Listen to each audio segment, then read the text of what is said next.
What's going on, everybody? Welcome to the Lakers Outsiders podcast. Today is May 23rd. Actually, I think it's the 24th now, just about it. I think we're across the threshold in all time zones, but Go better. So May 24th now. Gary Kester here with you as always. I've got three guests with me today. I'll start from my left, going to my right. Usually he joins late in the podcast, but he's here when we start. Anthony Irwin from silverscreenandroll.com and Locked On Lakers. Anthony, what's going on? I tried to be fashionably late, but I screwed that up. So here I am. We were so late that you couldn't even do it. So this dude, honestly, it's 12 o'clock West Coast time. What are you doing recording so gosh damn late? It's 3 a.m. here. We're night owls, man. All right. Lakers Outsiders don't sleep. That's what it is. And then next to him on my screen is Dylan Heiser. Dylan, thanks for coming on. I know it's late, but how you holding up?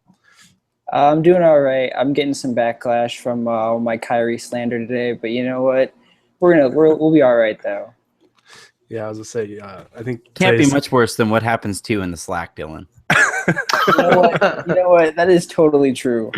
So we're not going to go there. We're not going to go there on this podcast because I don't want to have iTunes restrict us. But and then also with us today, out east is Jacob Rude. Jacob, I don't want to talk about your shirt, but I mean, I'm a little disappointed in you right now. I wasn't here last time because you started so late that I fell asleep before you guys could start. That's the real reason why we started so late now. Yeah, so I absolutely had to wear a Duke shirt this time. Yeah, I've got my North Carolina Tar Heels national championship hat just right next to me if you want me to put it on. So, all right, let's dive in. The NBA draft is less than a month away now. It's on June 22nd. It's going to sneak up on us real quick. We are going to talk about – I'll give you guys a quick rundown. We're going to start actually with everybody's favorite dad, LaVar Ball. We're going to talk about him and the repercussions that the Lakers could face with him if they draft Lonzo Ball. And then we will transition later on to options with the 28th pick in the draft that the Lakers have from the Houston Rockets. So let's dive on in. Anthony, I'll throw it to you first because I feel like you're going to have the strongest opinion on this. But, what are your thoughts on LaVar Ball and kind of, how he's in the media making headlines so much?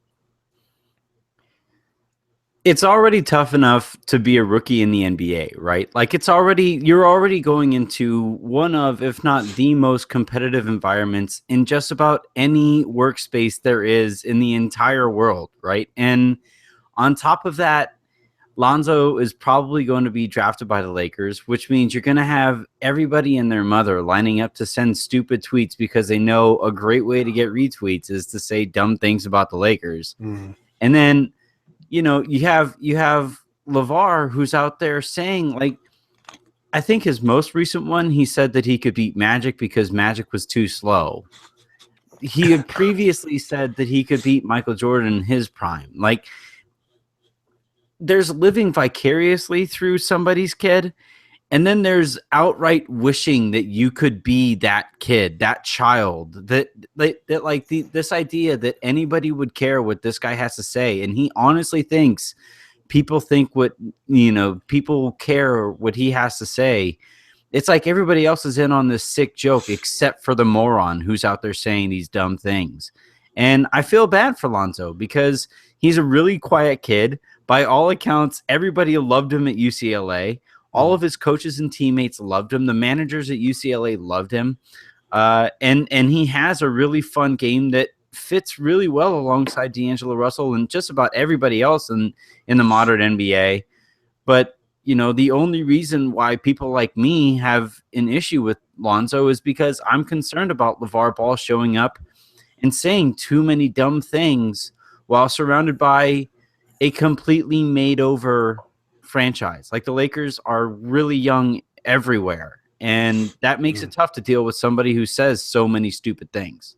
Yeah, that's an excellent point that, they've got, a GM and a president. Obviously Magic has tons of experience with being around basketball. But with a a rookie GM, a head coach is heading into his second season, like you said, a young roster. The whole franchise is kind of changing, and they're under a new regime, and a lot of guys are new to their positions. So that's another thing you definitely have to factor in. Dylan, I mean, we see LaVar Ball in the headlines. I feel like every other day at least. And I think part of that is because a lot of people expect Lonzo to go to the Lakers. Do you think when he's drafted, or excuse me, if he's drafted by the Lakers, that this is only going to get worse? Yeah, I would say so, because I mean, at UCLA the stage is big, for college, on a college basketball level, but like the Lakers are like a worldwide brand. They're like a premier franchise in the league, and like this is one of the biggest stages you can have, especially if he's going to come in and be like the starting point guard or something like that. Like he's going to be looked at under a microscope, and basically everybody wants to put everybody wants to hear what LaVar has to say, and he's never going to shut up. Apparently, it seems like. So I think it can't get any better. But I mean, I guess I'm hoping for the best, but it doesn't seem like it's going to stop anytime soon. The issue here with LaVar is that he keeps getting rewarded. Right? Like that's the worst part, or the most frustrating part about all this for somebody like me who, like, I have copped on the show and in my writing that I don't like this guy. Like just personally, I don't like what he stands for as a dude. And the most frustrating aspect of all this for me is that at every single turn he keeps on getting what he wants. And like somebody like that who's willing to extort his kid shouldn't get what he wants. Like that's not how karma should work. But sometimes things just turn out that way. Anthony, you're just not a big baller, man. I'm not. I mean, I'm a big blogger. Like I'm a fat blogger, but that's it. Same. That's got to be your hashtag brand. So we've been randomly joined by Grant Goldberg. Grant, I think it's a little past your bedtime. What are you still doing up? Well, I was up thinking about memes, and then my mind just started to wander. So I figured, why not? I was gonna say you probably love LaVar Ball because it gives you so much meme potential, right? Well, yes and no, because a lot of the stuff he says is the same thing, just in a different way. So it's a lot of the same material. So every day I'm hoping for like a new piece of clothing from Big Baller Brand that I can roast. Or a different version of the ZO2, ZO2.5, or whatever it may be next. So yeah, I'm waiting for newer material from LaVar. Do you guys think that the Big Baller Brand is just gonna go like shoe by shoe, copying like all these shoes? Like they've already got Kobe's, they're gonna do LeBron's next. Paul George has a really clean shoe, so they'll do that.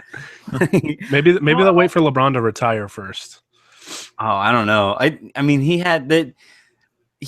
Lonzo's about to get drafted by the Lakers, and he freaking copied Kobe's shoe. Surely nobody will notice. Yeah, I don't think it gets any more. Like, I don't think there is a better example of gall out there than that. Everybody's asking for the new Kobe, so why not? He took his chance. Shoot your shot, man. Jacob, Grant mentioned that with LaVar Ball, a lot of this stuff is kind of, like he said, it's the same thing that he's saying, just kind of in different ways. Do you think because of that eventually this is going to wear out and he'll stop getting, the media attention because he's saying kind of the same things, and eventually this story kind of goes away? I would hope so. Just because I'm tired of hearing him talk, but I mean, nothing would indicate that. Nothing right now indicates that he would, that would be the case. But I mean, at a certain point, you can only. I mean, his 15 minutes of fame, I guess you would hope at some point would wear out, but he also has 2 more kids coming through, just like Lonzo. So, I mean, I don't know. He seems to be a pretty big draw right now, and Fox Sports really needs about any draw they can get. So I think as long as them are around on Fox Sports, that he's probably just going to keep getting airtime. So Well, and you're saying that they can't rely on Skip Bayless to draw on viewers? Shot. Yeah, Well, yeah. I don't and- know. I don't know. Nick Wright's not carrying the show like he thought he would. Boy, Fox Sports is just they're gonna be in my, they're gonna slide my DMs. But no, the thing with LaVar Ball that I don't like, and I'm, I mentioned this before we went on, and the thing with me is, like, I'm one of the few, I think, that just kind of dismisses everything that he says, and I don't really let it get to me, I guess. I don't really react to it. But what I don't like is, and Anthony, I feel like you'll have something to add to this, but he's kind of villainizing his kids, right? Like, there are people that actually want his kids to fail just to shut this guy up. And, I mean, I don't like that. I get, like, why it's happening. Like, there's a lot of people that want the Lakers to pass on Lonzo Ball just to see his reaction and things like that. But it's really unfortunate that because of his antics that people are actually rooting for his kids to fail. And like you said, Lonzo seems like a really good kid. Like, there's been a lot of positive things said about him. He's very quiet, but you can tell he's very confident. And he's a good basketball player. He's a very good prospect. There's a reason why he's, been top 2 basically all year. So, I mean, what do you think about kind of just the perception that he's creating for his 3 sons and kind of how people are viewing them and kind of hoping them that they fail? Well, it's tough because, like, on one hand, it's like he's a supportive father, right? And he said publicly that, like, all of the proceeds that come from these $500 shoes are going to go directly to Lonzo Ball, and or all of the revenue, the net revenue is going to go to Lonzo. And so, like, on that front, and on just like in a sport that features so many broken families, it's it should be refreshing that you have a really supportive father. But it says something that despite that support, people still dislike this guy the way they do, right? Like, Kevin Durant grew up without a father figure, right? His mother was a single parent, and there are similar stories like Kevin Durant's throughout the NBA. And all of those guys would say, like, it would have been great to have their dad around, Mm-hmm. And I would probably imagine that Lonzo Ball is saying that, yes, it's been great to have my dad around to help raise me and my 2 brothers. But it's reached that breaking point since LaVar has gotten a taste of the fame that comes with, an NBA platform, that people have now turned on not just LaVar. Like, it was always going to happen that people were going to turn on LaVar. But it's now reached a point where they're turning on Lonzo before he even takes one of his weird jumpers in the NBA. Mm-hmm. Like, it's reached a point where before LaMelo, who is arguably one of the more exciting, maybe the most exciting of the 3 brothers, shows up to UCLA, people are going to be like, oh, cool, we get more LaVar quotes in this situation. Mm-hmm. That sucks, man. Like, these kids should be really exciting players. The numbers say that Lonzo and D'Angelo should make for a really exciting, at least offensive backcourt. Mm-hmm. But a whole ton of people, myself included, are saying, you know what? I'm not even sure it's worth it, because this guy's just that loud. He's that obnoxious, and he's that willing to extort his own kid. That rubs people the wrong way, as it should, frankly. So, I mean, next question was going to be, I mean, so you probably think he's going to be a distraction if the Lakers draft Lonzo, right? Yeah. So, like, imagine. So, Grant, you're like 10 years old, right? So, imagine if, like, Jacob, who is your father, like, imagine if Jacob, in every single one of these podcasts, was making sure that Grant got the first and last word on every single post here. Eventually, Dylan would get annoyed by the fact that, like, this is a thing that happens on every single show, right? And Gary, you as a host, you would get really annoyed by Jacob constantly pushing Grant to the forefront of all these things, even if Grant might not fit necessarily in all of at the first point and the last point of all these takes. That gets old. And for the Lakers, like, you have D'Angelo Russell, who's trying to prove people wrong. You have Brandon Ingram, who finished the year with some momentum, but he's trying to, prove everybody wrong. You have Luke Walton as a second-year coach. You have Magic Johnson and Rob Pelinka as a first-year front office. You have Jeannie Buss, who for the first time gets, has full communication rights or the ability to communicate with the basketball operations in this. This is pretty uncharted. The Lakers don't have a bartender anymore. So, like, if LaVar Ball goes off and says something stupid, like, nobody can even get drunk after the game about it. Like, the organization is not very well equipped. Like, this isn't like the Spurs, where if LaVar Ball says something wrong, Popovich could just suck his soul out of his face and send him to the outskirts of San Antonio. So, like, is Popovich a Dementor in this case? He's like part Dementor, part like White Walker from but like, if you and like mostly all hypocrite because of his Zaza takes, but like he LaVar in this situation, from just a human error or what it comes down to is like being a human in this situation. He has the ability here to rub everybody the wrong way. And I think it was Mike Prada from SB Nation who had a really good take on like why teams that are built or that are comprised of all rookies tend to struggle. And it's because they're all trying to prove themselves at the same time. Yeah. That's already tough enough by itself. Add to that this overbearing, obnoxious, crazy person, you have the ability to just rub everybody the wrong way, as they shouldn't be. Right. And with a young team, and Grant, I'll throw this to you in a second, but with a young team, there's still a lot of growing pains that the Lakers are going to suffer through next year, with Ingram entering his second year and Zubac's in his second year, Russell's in his third year, and so on and so forth, that there's still going to be those growing pains. There's going to be stretches where they don't play well. And, it makes me wonder, what exactly is he going to say when guys aren't playing well and they're losing games? Because LaVar Ball has already said that if the Lakers draft Lonzo, they're going to be in the playoffs next year.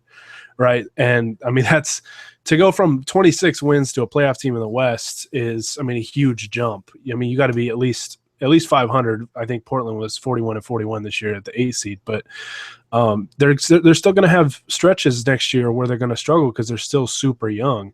And Grant, what does that do to the locker room when you got one of your players, who's obviously not asking for any of it, but his father is making headlines and stirring up drama in the locker room? I don't think that is going to be a giant deal, because like obviously the players will talk to Lonzo, they'll have back and forth, they'll know the deal by the time he gets assimilated in the locker room, and they'll know like that isn't Lonzo's point of view, and what LaVar says kind of doesn't matter. And to backtrack a little bit, when you were talking about how he's putting this target on his son's back, I think it was on SC Featured, where they were having a sit down, and he said like, you don't think I know what I'm doing? Like, Lonzo wants to have this target on his back. Like, you don't think he's going to be ready for these guys when he gets in the league?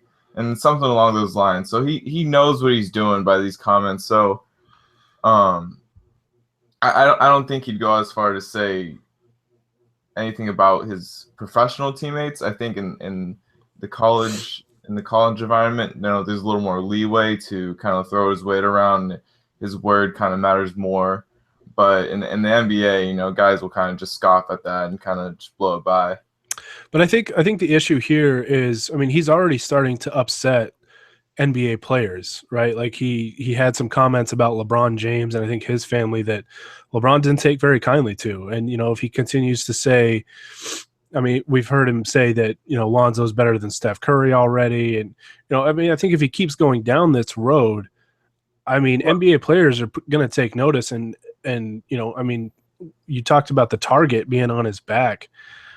For a young player, and Dylan, you can add to this, but I mean, that's just not a good thing to have when the best players in the world want to just obliterate you. To be fair, whenever an NBA player took an issue with LaVar, it's always been not only them, but just about their family.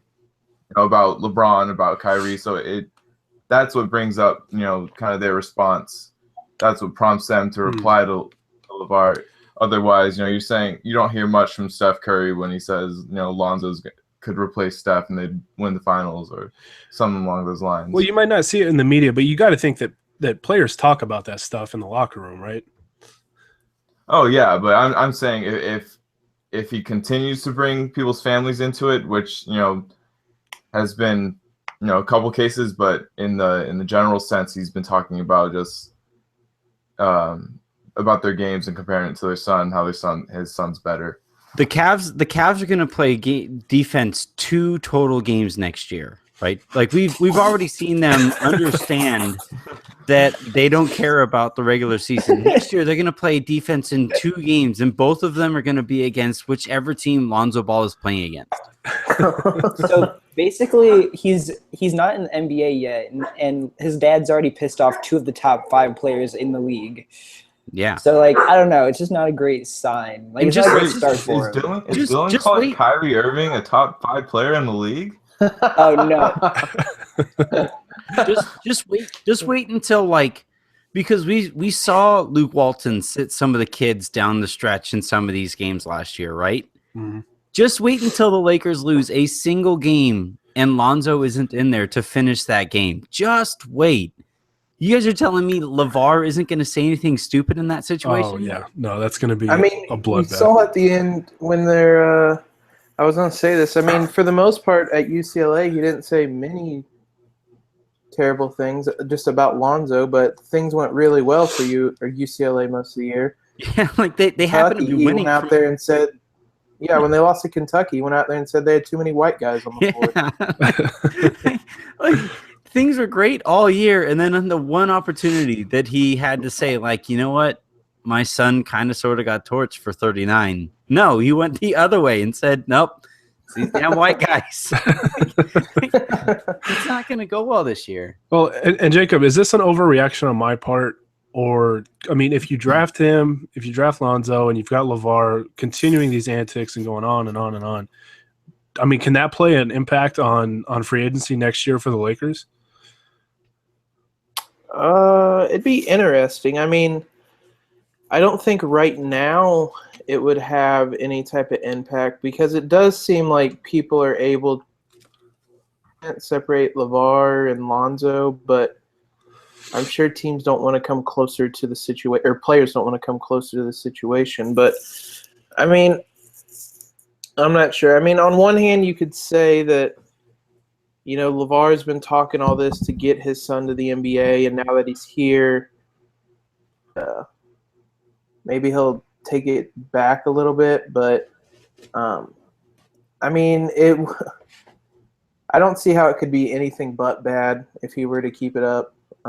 Doesn't it feel Trumpian? But doesn't it feel Trump-esque where at every step along the way it's you can't take him literally. He doesn't actually mean to call, to tell Christine Leahy to stay in her lane. He just got annoyed because of this, and he doesn't actually think he can beat Magic Johnson one-on-one. He's just trying to get everybody's attention.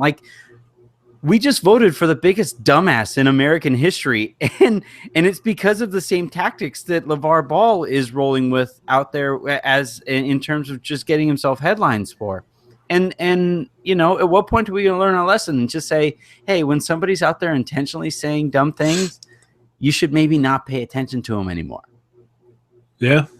And you have to add, just like you said, each time he says something dumb, the way to people explain it off is you have to add context, or so oh, well, he didn't mean it like that, or oh, like you just said, or oh, he doesn't really think that. Well, when he keeps doing it, you can't just keep just kind of brushing it off each time. At a certain point, kind of like you said, he means it, and you need to stop giving him the attention. And as long as he's getting the attention, he's going to keep doing it. Yeah, I mean, Anthony, how confident are you that the likes of Luke Walton, who has a pretty crazy dad himself, and Magic Johnson and those guys can control this situation if they draft Lonzo? Do you think that they'll be able to kind of tone him down a little bit, or do you think he's just going to do what he's going to do?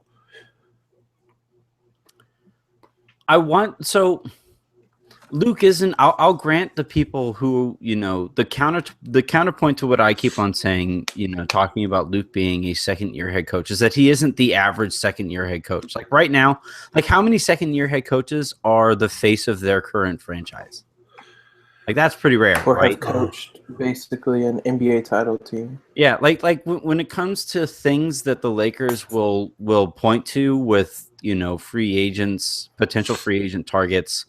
When Magic Johnson is like winking at Paul George, he's going to be thinking about Luke Walton. Like Luke is about as untouchable as a second-year head coach is going to be. And like the people who I talk to who are close to the organization, like they always come back to the same kind of thing, that like Luke is the voice of God. He actually does have the literal voice of God in the organization, but like they always come back to the fact that like this guy is untouchable and he has the utmost support from everybody involved in the franchise. So on that front, if LaVar steps out of line and Luke kind of snaps back at him, like remember when Mike D'Antoni, and it was a stupid quote at the time, but remember when Mike D'Antoni started or said in the press conference that like he didn't play Pau Gasol because he was trying to win a game? Mm-hmm. Like if Luke snaps back at LaVar in a similar fashion, then he would be doing so with the support of the entire franchise. So on that front, yes, I'm willing to say that I would trust Luke Walton in that situation. But we also know that Magic Johnson is kind of freewheeling when it comes to quotes to the rest of the NBA, right? Like he announced to everybody that the Lakers were trading Luke Walton. So if LaVar says something dumb, what's to stop Magic from actually literally announcing to the rest of the NBA, you know what? We're done with this kid. We're done with this kid and his obnoxious ass dad. I'm out of here.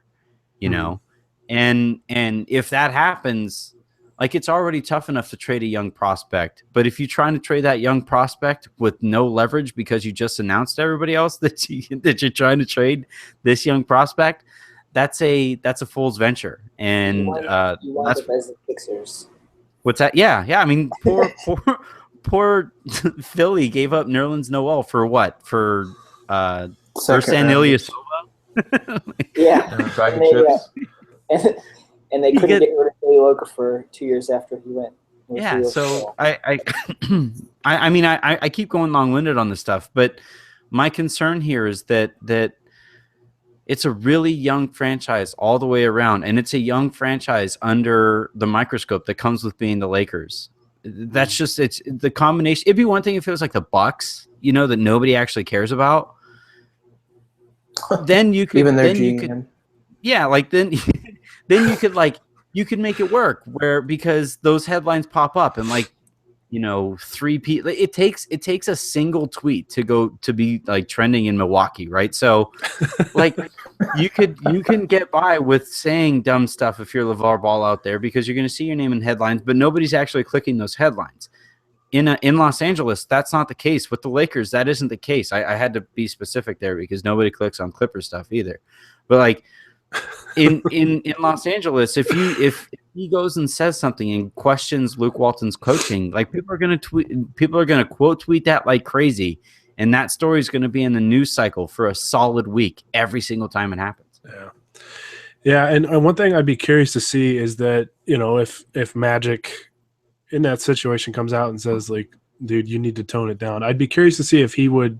I mean, I guess he sort of kind of has saying that he would have beaten Magic 101 or whatever because Magic was too slow. Because I mean, Magic in Los Angeles, it can do no wrong, right? Like that guy is a god there for everything that he's done for the city, for the Lakers, the Dodgers, everything. I mean, am I crazy for thinking that LaVar would back down if Magic, went at him and just told him like you need to stop? because, like I said, I mean, there might be no bigger figure in Los Angeles right now. I mean, if they went mano a mano, I mean, Magic's going to win that, but I don't think that that's going to stop LaVar. Like, until it does stop LaVar Ball, I'm not going to believe that anything will, if that makes sense. Like, he's proven that, like, he's not going to slow down. He's just going to, I mean, it's snowballed almost, and he's not slowing down. So until he finally is stopped, I don't know. I don't know that anything will stop him at this point. He's a freight train of sound bites. Yeah, who would love it more than LaVar Ball if Magic Johnson does snap back at him publicly? Yeah, Exactly what he wants. Yeah, I don't know. It's so unfortunate because Lonzo, like we said earlier, by all accounts, is a great kid. People really like him. He's a hell of a prospect that Anthony's mentioned a couple times now. I think offensively is a great fit next to D'Angelo Russell. I don't know if you could About as perfect as one of you could get. like really, really good fit. So that's going to be interesting to kind of see. I mean, the Lakers have kind of downplayed it. You know, I think Rob Pelinka said we're drafting the player, not the father. And Luke Walton has raved about Lonzo Ball's game, and basically, I mean, he's openly stated that he doesn't think LaVar would be a problem. And I don't know. I mean, I'm kind of on the fence about it because, Jacob, I think you mentioned it earlier. You know, during the season, he didn't say anything bad about UCLA, but to be fair, you know, They kept winning. They had a great season. They were 31-5, I think. Yeah, that's what it was. So, I mean, with the Lakers, it's not going to be that pretty from the start. So let me be clear on this. The people that I talk to who are close to the organization say that it's almost a done deal. That like they love Lonzo Ball's game. They love the story that comes along with Lonzo Ball staying in Los Angeles.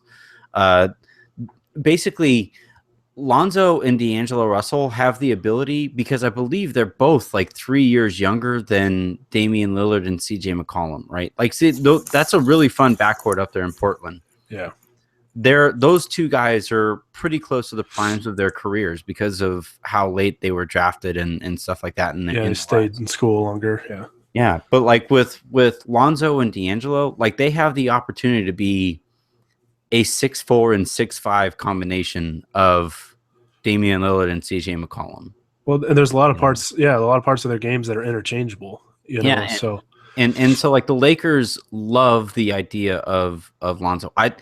LaVar isn't going to stop them from drafting Lonzo, but what he will do, and this is where I get kind of frustrated when I keep on hearing the Kobe Bryant, you know, Kobe was a distraction for X or Y years or whatever, and they stuck with him. Well, that was because he was a top 5 player in the league. And they won a lot. Like, yes, he went through the rape trial, and that was a huge distraction for everybody involved in that thing. But he was also a top 5 player and happened to play insanely well because he was a sociopath every time he flew in from those trials to those games. Like, it was insane when he would fly in and play the way he used to play. This isn't that. You know, if those trials take place earlier on in Kobe's career, like after he airballs those shots in Utah, then they probably trade him. You know, they probably distance themselves from him. But they happen to take place at a time where he was in the prime of his career and one of his, you know, 2 or 3 different peaks of his career. So they kept him around. With LaVar, if he's a distraction with Lonzo not, you know, as a rookie, and if Lonzo isn't far and away the best rookie prospect out there, then the Lakers might, you know, move him. I think that the Paul George discussions, if they don't take place this year, if they don't wind up landing Paul George this year, and LaVar winds up making a nuisance of himself, then Lonzo gets shipped out to Indiana, and they get Paul George in this situation. And I don't think anybody loses any sleep in that. Except for Jacob. LaVar Ball and Jacob would lose some sleep. I want that, actually. I want to see how LaVar Ball handles Indiana. He would literally lose sleep from hearing LaVar yelling. That was something I was thinking about a little bit earlier when we were discussing this, but There's been so many reports about Paul George and his desire that if he leaves Indiana, he wants to be a Laker. It just makes me wonder if a year of LaVar Ball could change that. I don't know. Maybe I'm reading a little too much into that, but I mean, we talked about it having an impact on free agency. But I mean, if the Lakers struggle, there's a lot of drama and it centers around LaVar Ball. I'm just kind of curious as to see, is that going to change his mind at all? Because I don't think Indiana, I mean, I could be completely wrong on this, but I don't see them building a contender in one off season enough to really want to convince Paul George to stay there. But I don't know. That's something that is right now, I guess it's a minor worry because there's just so much time and so many things can happen. But I am a little concerned that if they draft Lonzo, that LaVar Ball, could steer some free agents away from them, even though they're a team on the rise. I mean, Dylan, you haven't chimed in here in a bit. I don't think at this point. Here's kind of how I'm reading the situation, and Matt Moore disagrees with me vehemently on this. What else is new? But like, Paul George's camp is telling the Lakers not to trade for him because, for whatever reason. I'm reading it as he is like a future GM and he's out there saying that like the Lakers could flip those assets for help as soon as he gets there. Few players think that way, but that seems to be like, if I had to bet my life on what is going on with those leaks, then that's what's going on. But like Dylan,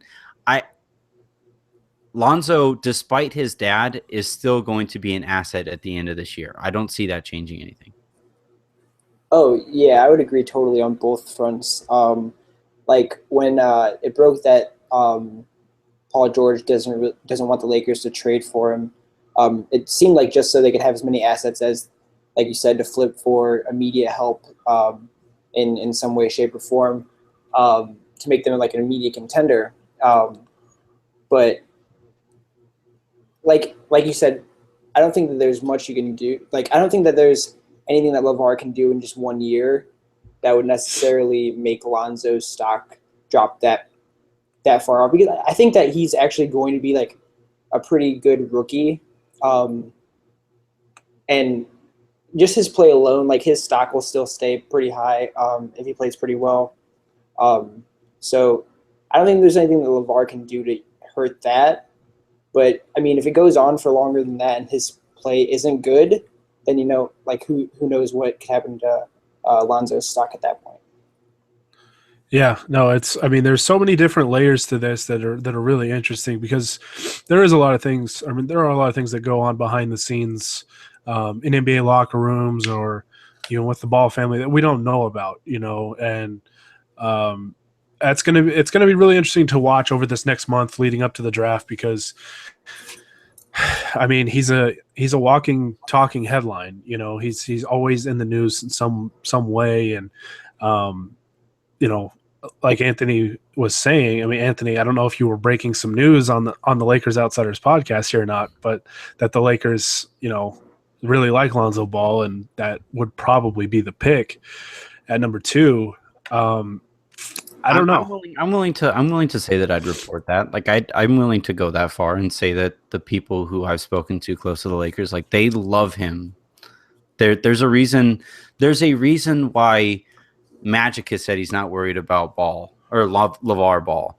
There's a reason Pelinka has said a similar thing. There's a reason Luke has said a similar thing. Mm-hmm. There's a reason Nance went out and said something similar. Like there's a line that the company is towing here. And it's because they want to lay the groundwork. They want to clear the runway for Lonzo to show up there this year, because it's just too good of a story. And even Jeannie and he's and well, also sorry, but it has a lot more to do with the fact that he's a really good player and also happens to be a story. Not that it's just they're just drafting him for the story. Uh-huh. Right, but I think that even like most GMs have came out and said like that they're going to be, if they do end up taking Lonzo, it'd be because the player, they're not going to take away from what his dad says and stuff like that. Like Boston said stuff that's similar. Like I think as long as he plays well, his stock's going to be fine. But if he comes in and he's not very good, and his dad's still talking, like that could be like super detrimental. So I think that his play is ultimately going to be like the deciding factor on him. But his dad doesn't really help him out at all. Yeah, I mean, Yeah, and Dylan just made the point that I was going to. I mean, there's an immense amount of pressure on Lonzo now to play well, just for a variety of reasons. I mean, he's going to be a top pick and whatnot, but now his dad has just talked so much about him and about how good he'll be and whatnot that if he comes in and struggles, I mean, that's going to make the whole situation just that much worse. And on top of that, if he struggles and his dad keeps talking, I mean, his stock is going to plummet really quick. There won't be nearly as much patience for him as there might have been for like D'Angelo this year. I don't know that teams would necessarily sit through and watch in a second year with somebody like LaVar, just background. yeah, I mean,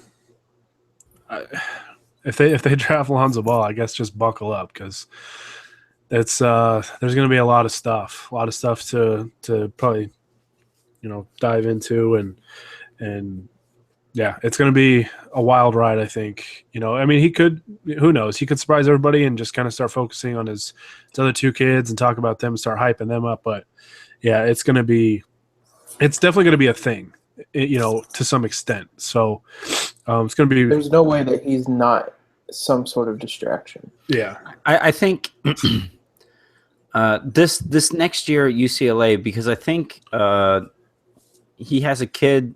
If not starting at UCLA this year, he's going to be there next year, right? LiAngelo. Yeah, because LaMelo is the third one, and then LiAngelo is the middle one. Is LiAngelo going to be at UCLA this year?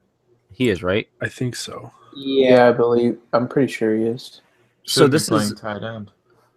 so this is going to be the one to watch, because LiAngelo isn't as good as Lonzo. He's not as good as LaMelo is projected to be.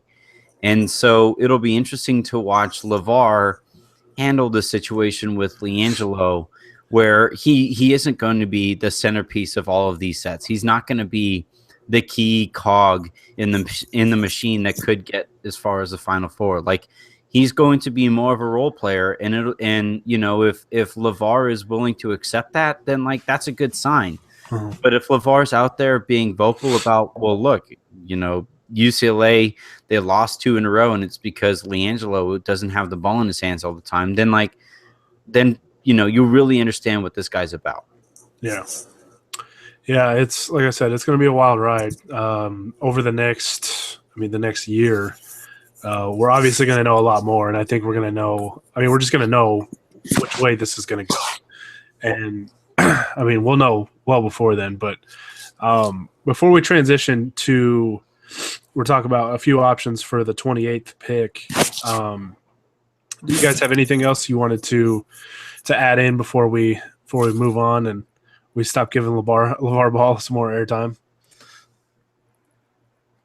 No, the less airtime, the better. I'll say this.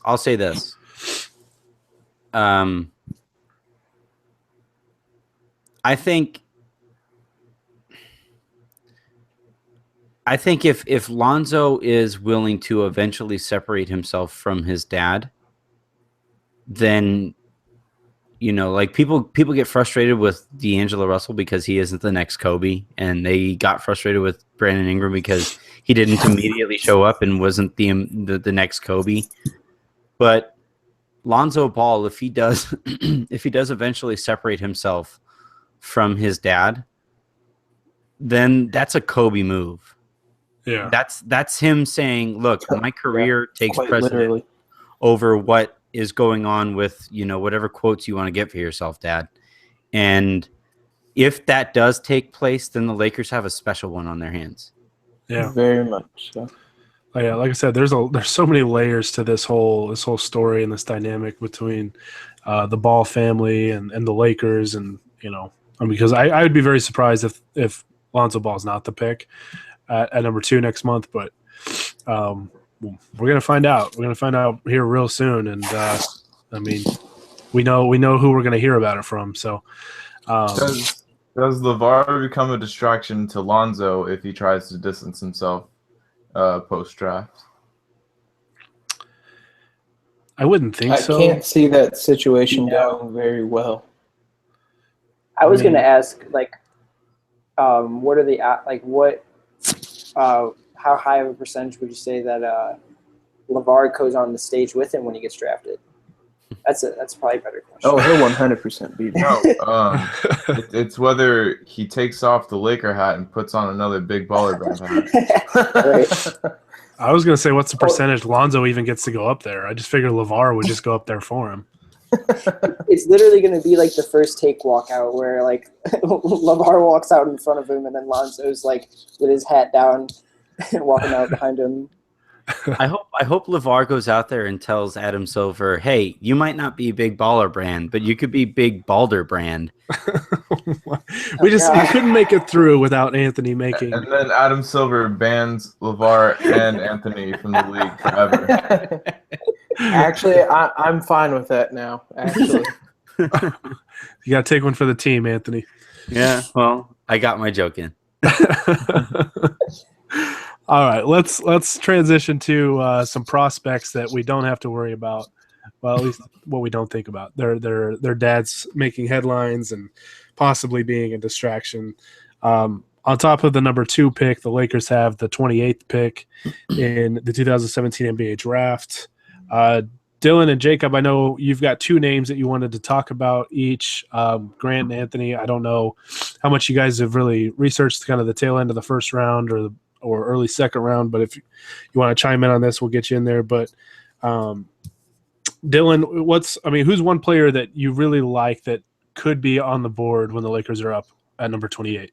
Well, hey, really quick, sorry. I got to go, but I actually think the Lakers trade this pick. It's way more likely that they trade this pick than they actually use it on a player. Anthony just spoiled what was going to come after, but no, it's fine. Oh, my bad. But I'm almost positive that they wind up trading this pick because they don't need another young guy. Like Right. Yeah. If they could somehow attach the pick to like Mozgov or Dang, if it takes the pick and say Clarkson to move a Mozgov and a Dang, then I think they do that, and I don't think they feel too bad about it.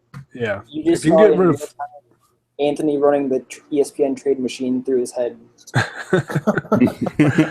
It's as soon as Jen, my wife, was on my computer the other day, and she hit E for something, eBay. She was going to eBay, and she hit E, and she noticed that it goes immediately to ESPN trade machine. She's like, you have an expansion. I have actual problems. But all right, guys, it was a lot of fun talking with you guys. Great show. Gary, thank you for following in my footsteps and not stealing my "We Are Live" line. I appreciate it. I don't want to be associated with you like copying anything that you do, so I had to change it.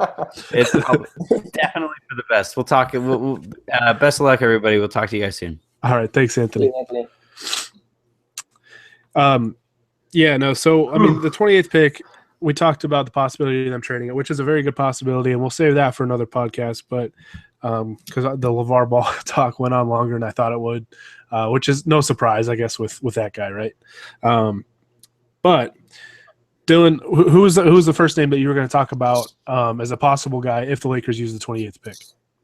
One guy I think that he probably will for sure be there. That would probably be like one of my top choices would be Jordan Bell from Oregon. Mm-hmm. He's an undersized center, or you could put like power forward. But I have a hard time thinking that the Lakers go with another guard if Lonzo is the pick, which is likely. And Jordan Bell, he does a lot. He does everything really well. He's a really good rebounder. He plays really, really good defense, and he can pass the ball more than most bigs in this draft class. And he would probably be my pick. He'd just give them some more size and some defensive presence in the interior. Uh-huh. And then Bam Adebayo is another one out of Kentucky. He's another big man. Like I said, I have a hard time thinking that they're going to take another guard with Lonzo and D'Angelo and Clarkson and all of them. Yeah, you would think their guard rotation would be set, right? With if they draft Ball, they'll have their 2 starting guards probably be D'Angelo and Lonzo, and then you'll have David Nwaba and you'll have Jordan Clarkson. Maybe Ennis. Yeah, maybe Hopefully maybe a 5th guard just that kind of sits on the end of the bench for a guy you bring in maybe if there's some injuries or something like that. But yeah, with Lonzo, it's tough to imagine really many minutes being there at the guard spot. So yeah. Right, and the thing with Bell is like they do have a log jam there at the 4 spot, but he can play like a couple positions. So like he kind of gives them a little more versatility than the other guys, and like I think that he can be a better like small ball 5 than anybody that they have on their roster at the moment. So he might be. I'd like to speak with you. Yeah, I mean, yeah, that's a fair point, but. I just think Bell is like a really good prospect there, and he's a good defensive presence that they can maybe. So you're thinking they go with a defensive big guy that can rebound, block shots, and kind of all those things. Yeah, he's kind of a jack of all trades, and I think that'd be something that they might covet. Okay, yeah, no, I can definitely see that. I mean, as a North Carolina fan, I watched both of them in the tournament against the Tar Heels and Jordan Bell. I mentioned this before we went on, but with Isaiah Hicks really struggled against Jordan Bell. He had a number of shots get blocked and altered. I think he only made 1 shot in the whole game, and it was a pretty powerful dunk. But other than that, he was, he really struggled. Although Kennedy Meeks did have his best game of the tournament, although it was for Bell, it was kind of tough because Oregon, I think, was down a big man. And they just didn't have a ton of front court depth at that time. I think they put Brooks at the 4 a lot, or some things like that. So, it was tough for him. And the same thing for Adebayo. Kentucky didn't have a ton of size, I think, outside of him. So, I mean, in those 2 games that they played North Carolina, I was still impressed with him. I think he's a good screener. He could be a good screener role guy. And Dylan, just the things you mentioned, his defense, rebounding, stuff like that, his physical presence, I think could play a big part. Yeah, he's a guy that like earlier on in the year, he wasn't as high on like most draft boards, but Draft Express right now has him at, I think 36, and he had a really good combine, so he's starting to inch up the draft boards, and I think that he might end up settling in there that 25 to like 32 range before the draft, so he could be a prime target. And with the draft, you never know. I mean, you never know what guy is gonna. There's gonna be guys that fall way past what people thought. There's gonna be picks like Thon Maker that go 10th overall that many people thought he was late first, early second. So I mean, that's why the draft is so much fun, because you just never really know. You can project all you want, but there's gonna be guys there that you don't expect. Like a guy that fell really far. I'm pretty sure it was last year. These Laker drafts have all ran together so much because of the lottery and stuff. But Skal Labissiere was a guy that going into the college basketball season was, predicted to be top 3. Like he was one of the top prospects, and he really fell towards the end of the first round. And now I think he's in Sacramento and really played well to end the year. So the draft, I mean, it's so unpredictable. And it's always a lot of fun. It's always a lot of fun. But Jacob, you're going to go with a Duke player. So let's just get him out of the way first. He's a guy I don't think – I have a hard time still picturing him being there, but Harry Giles is a guy that you like. Yeah, I would agree that I don't think he'll be there, but that being said, Draft Express has him going to the Lakers at 28 right now. You kind of mentioned players kind of falling off a bit. Giles, this time last year, was the number 1 guy in the recruiting class. He was number 1 on mock drafts. He was pretty much a consensus, if not number 1, a top 3, top 5 guy. His ACL, or he got a knee injury. I'm not sure if it I think it was Yeah. his I ACL. think he's had a couple. I think he's had a couple knee injuries, and one was a torn ACL. Yeah. But yeah, no, super, super talented kid coming out of high school. That looks like he's, just kind of struggled to get back in the swing of things. And that's hard coming off of, major injuries and then coming into a completely new level of play. That's so much better than high school, obviously, especially playing in the ACC, the best, what was the best conference in college basketball. I think when you look at the overall product of the whole season and not, like teams in the Final Four or Elite Eight or whatever. But yeah, that's something that's really, really tough, especially for, an 18 or 19-year-old kid to overcome. But so yeah, he had 2 ACL tears, one in each knee, and an MCL tear in his left knee, all before graduating high school. So there's massive injury concerns there, there's a and big red rightfully flag. so. Yeah, and if he's falling all the way to the Lakers at 28, then there's probably some pretty big injury concerns. But he's the type of guy that the Lakers could they could draft him, just kind of let him develop, recover, whatever, regain energy or strength, because they don't need. I mean, they'd already have a first-round pick. They don't need him to be or be a rotation player. And if he pans out, I mean, like I had mentioned, I mean, he's the type of guy that you could be talking about a huge steal, especially if you get him at 28. I mean, he's 6'11". He can play either power forward or center. He has a 7'3" wingspan. Mhm.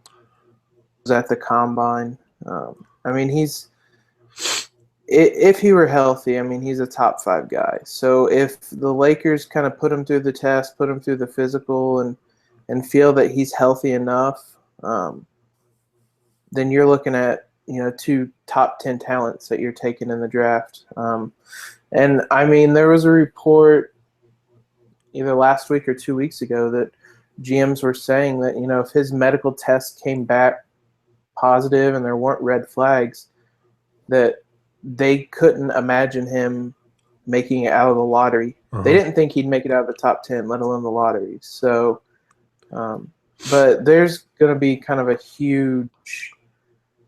I could see him going as high as probably 10, and I mean as low as the Lakers at 28 or the Nets at 27 or something like that. So I mean, there's going to be a huge window for him.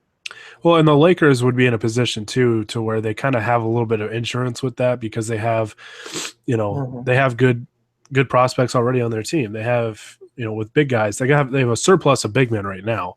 Ivica Zubac looks super promising. Julius Randle, Larry Nance Jr. So they've got a lot of young players already, and he's definitely a boom or bust candidate. I think you can go with right there to where it's like you don't have a pick after that, so just go for it. Because you already have that number 2 pick, where that's going to be your difference maker, probably Lonzo Ball or Josh Jackson, whoever it is. But yeah, I mean, if he's there, it's hard to really pass on that potential that he would have. So yeah, and I think the fact that if they hadn't retained the top 3 pick, consider Giles at 28 because they kind of need another piece there. Giles is somebody that you can take a chance on at this point. Yeah, no, definitely. I mean, I'm not a big Giles fan.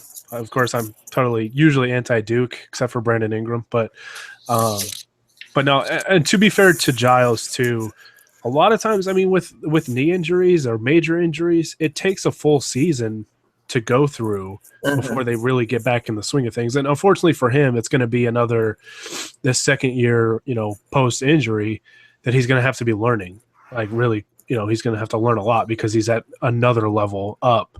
He's playing at the highest level now. So, that part's unfortunate, but at the same time, athletically, getting last season under his belt and getting through it healthy and kind of, going through all these draft workouts and stuff, you think physically, I mean, he might be able to regain some of his form having last year under his belt. But so we've gotten all three big guys so far. But Jacob, you have a guard, I believe, that you have your eyes on at number 28. Well, I do have somebody that's kind of a guard. I switched on you because I had totally forgotten about this until you guys mentioned it earlier. The other person I'm kind of high on is Dylan Brooks. You guys mentioned him when talking about Jordan Bell a bit. It's a solid pick. Brooks is he's probably I know he played a lot of 4 at Oregon. He's 6'7". I don't know that he can really play a lot of 4 in the NBA, but I think he could play. I mean, he shot the ball well. He shot 40% from 3. I think he could be somebody that you could play at the 2 or 3. But there are some concerns about him. He's 6'6" with a 6'6" wingspan. So there's going to be kind of some defensive concerns there. He doesn't really have a ton of length. He does have a lot of quickness. Part of the reason he did so well as a 4 was because he could just blow by bigger guys. But he's somebody that it'd be a bit of a reach. Draft Express has him, I think, at 46. They have him in the 40s. Yeah, 46.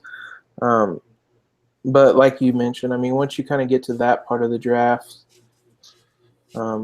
it's kind of a crapshoot almost. Yeah, and you can reach in that scenario because you don't have a pick back there. Yeah. Like I think we all thought a couple years ago when the Lakers drafted Larry Nance Jr. at 27, a lot of people predicted him to be about mid-second round, and the Lakers had the number 34 pick after that 27th pick. So everybody kind of thought, they probably reached a little bit on him, but we found out, he did really well in team workouts across the league, and people thought really highly of him and turned out to be a really good pick. So, but yeah, I think in this scenario, it's like if you like a guy at 28, even if he's projected 55th on Draft Express, I mean, it's not ideal because you'd want to kind of hope that you could get a solid player in that range and then hope that maybe a guy that's in that 55 to 60 or whatever could be an undrafted free agent that you get. But, if you want a guy and you want to lock him up, sometimes you got to reach a little bit in that scenario. Yeah, and he's the type of guy the Lakers need wing players. They, especially with, I assume they're losing Nick Young. They have Ingram, and I guess technically Ding's a small forward still, but he needs to play at the 4. So they have Ingram, Nwaba maybe. So there's a pretty glaring hole at the wing position, and Brooks, with, like I said, he can play the 4, he can play the 3, he could probably play the 2. That's a type of versatility that's really useful if the Lakers are looking to play small, like they did a lot toward the end of the year. Sure. Who's a wing they should give a call? If they're looking for something like that. If you say Anthony Brown, you're fired. You know what? It's worth it. Anthony Brown. Oh my God. All right. Well, there's an open position here at LakersOutsiders.com. The return. Good God. Anyways, we already have a prospect who can't hit a 3-pointer, and David Nwaba is taking his spot. So sorry, bud.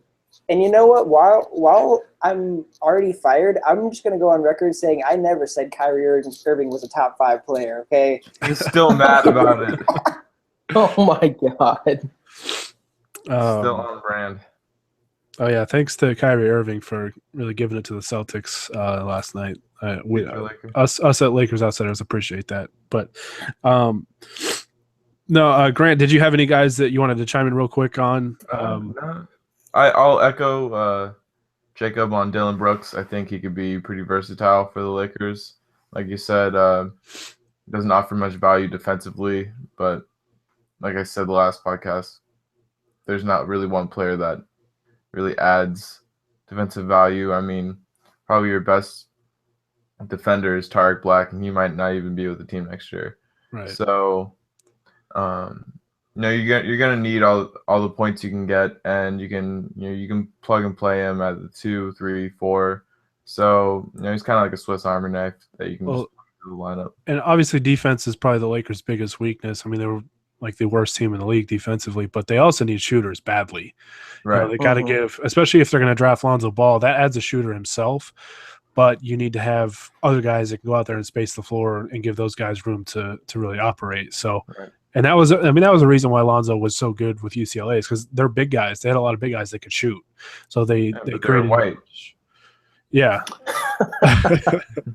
we saw where that got them. No, there's like that's a big deal to have, guys that can shoot, especially in the NBA now. That's where everybody's kind of trending towards. So I'm kind of going down a similar path to Dylan and Jacob. My two prospects, I mentioned this guy on the last podcast. Obviously, as a diehard North Carolina fan, I'm going to be partial to Tony Bradley, the freshman power forward / center. I think he's more of a center in the NBA from North Carolina, but 6'10", 7'5" wingspan, I believe was what was measured at the combine. I like his foundational skill set. He's 19 years old. He's very young. It sounds like he's probably going to stay in the draft, which is a bummer. But well, didn't the Lakers promise they were going to take him at 28? There was a rumor out there.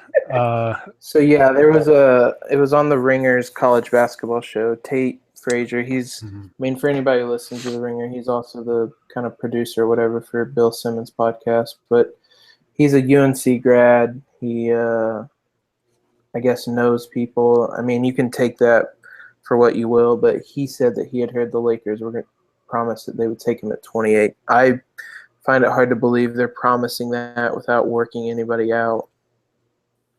As you wish.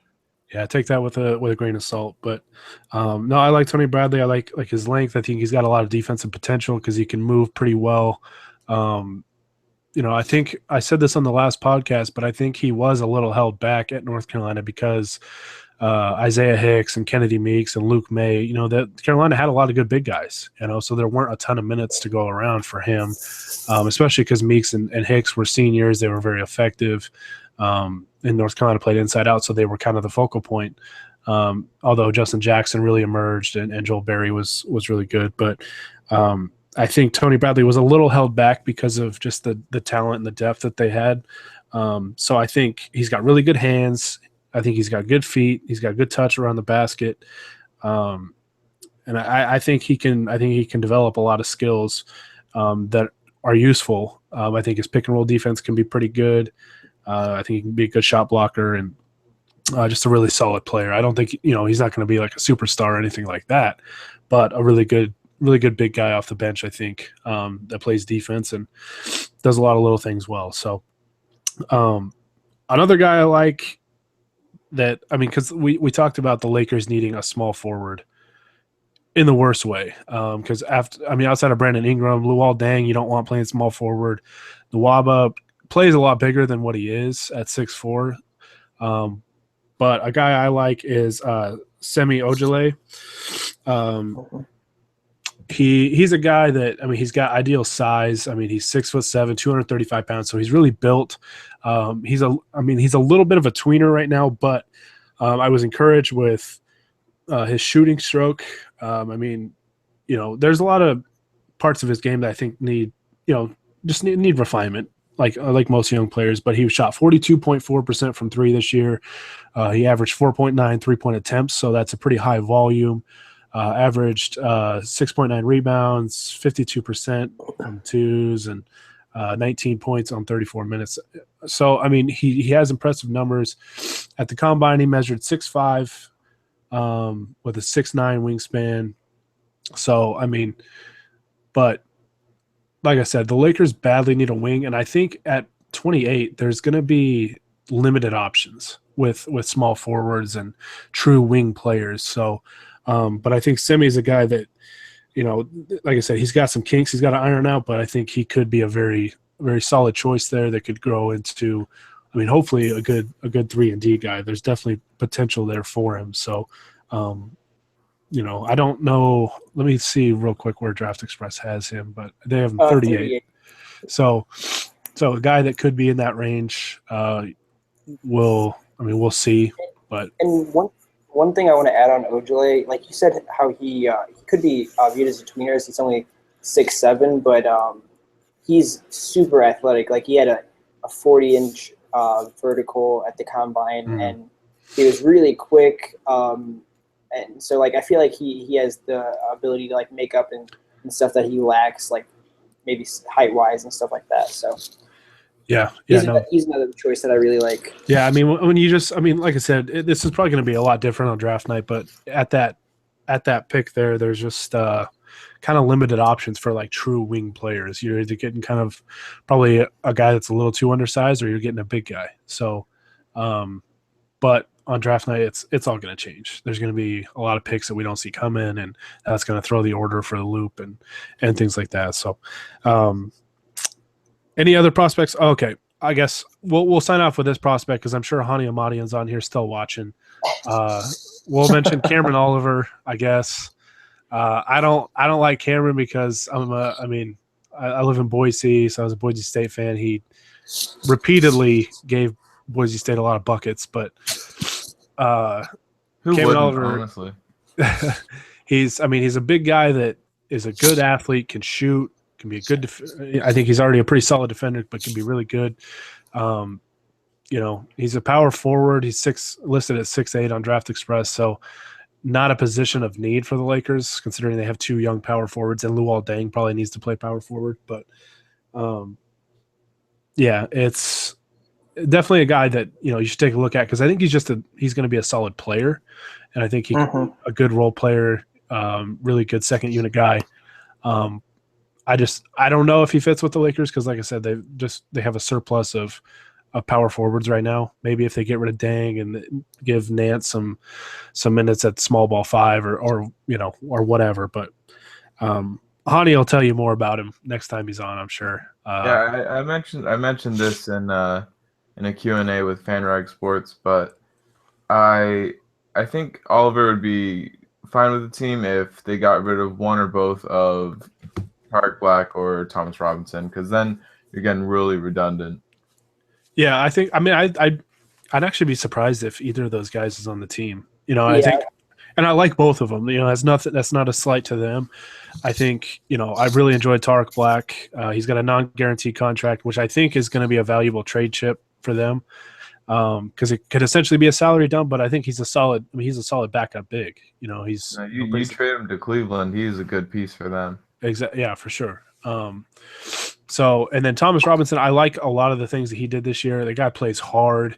He's got an outstanding motor. I mean, dude plays hard. It's unfortunate that he hasn't found a team that he can really stick with. But I think, he's definitely going to get I would be shocked if he doesn't get a contract next year from somebody. I don't know if it's from the Lakers or not, but they're going to have to clear up the logjam in some way. But I think that's going to do it for us, unless you guys have anything you wanted to add real quick. We've been going for quite a while here. I blame LaVar Ball. I'm just going to start blaming everything on that guy. But you probably should get used to it because it's going to be coming. Yeah. You guys have anything else you want to add on?